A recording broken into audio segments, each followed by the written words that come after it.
Well, it's Saturday the 6th of May, and this is episode 2316 of 301 Permanently Moved.online, a personal podcast 301 seconds in length, written, recorded, and edited by me, at the JMO.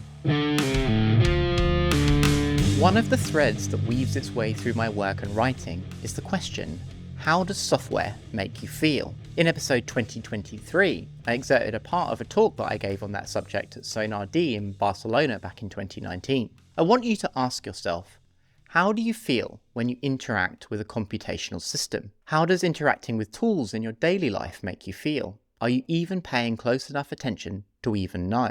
How does using a kitchen knife make you feel? Or holding a coffee mug? Or, as I'll ask again later, your phone? In my talk, I said that chat apps, to me, feel like tennis volleys, and strategy games like Civilization or Age of Empires have an algorithmic coldness. All tools make us feel certain things. Sometimes we only become aware of how they are making us feel after prolonged immersion or use. As a society, we've recently agreed upon a word to describe one of these feelings: doom scrolling. Dictionary described as the act of spending an excessive amount of time reading large quantities of negative news online. But this is insufficient.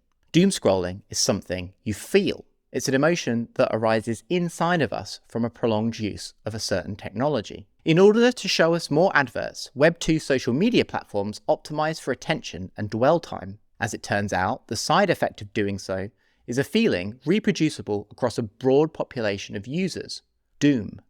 I said back in episode 2040 that it's urgent that we develop a shared language for talking about how technology makes us feel. Doom scrolling is just the first word.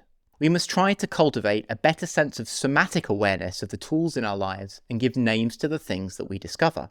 To borrow a term from Warhammer, we must develop machine touch. I think back to how I felt interacting with tools and technologies throughout my life. When I was young, I remember playing with the long-wave radio in the car whilst alone waiting for my parents. Fogged out windows and the drum of rain on the car's roof. I remember ever so slowly turning the dial, watching and hearing my action upon it cut through the radio spectrum. Two things still come to mind: the mechanical resistance of the potentiometer as I turned the knob, and the sound of the radio phasing away from the station as it lost signal. What was once clear sound dissolved by my action into increasing static. This process, like the slow motion drop of a boat deck out from underneath me, not a sudden shock but a slow disappearing. A cold travels from the dial, down my arm, across my chest, up my neck, into my teeth. It feels the way that ozone smells. The dial creeps further round. Rhythm becomes discernible amidst the white noise. Over a long period, we approach the new station. A cold ozone is replaced by a brown warmth. I can still find the sensation of ozone static in any white noise or sonic landscape.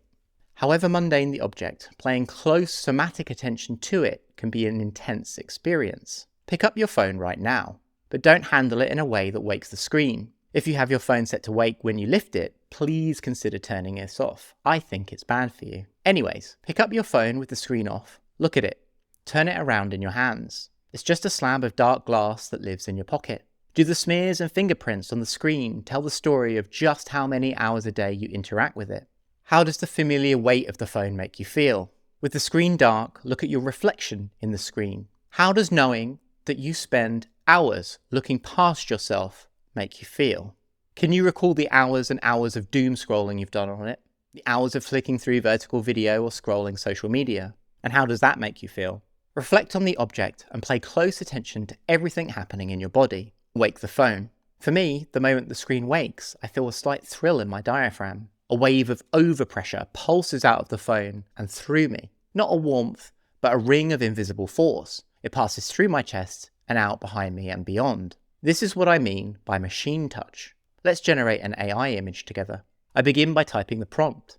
There's a slight expectation, excitement. I listen to my body more carefully. A thickness begins in my chest and moves across both collarbones and down my arms as I type. A coldness throws across the tops of my shoulders, via my neck, and up into the back of my head the moment that I click generate. And now I wait. My body stills and my heart beats. The images appear and a sparkling appears in my top lip and moves into my ears. Your mileage may vary. I've been meditating for 10 years, but this is what I experience when I pay close attention to my tools. Try it for yourselves. Pay close attention to your tools and then tell me how they make you feel.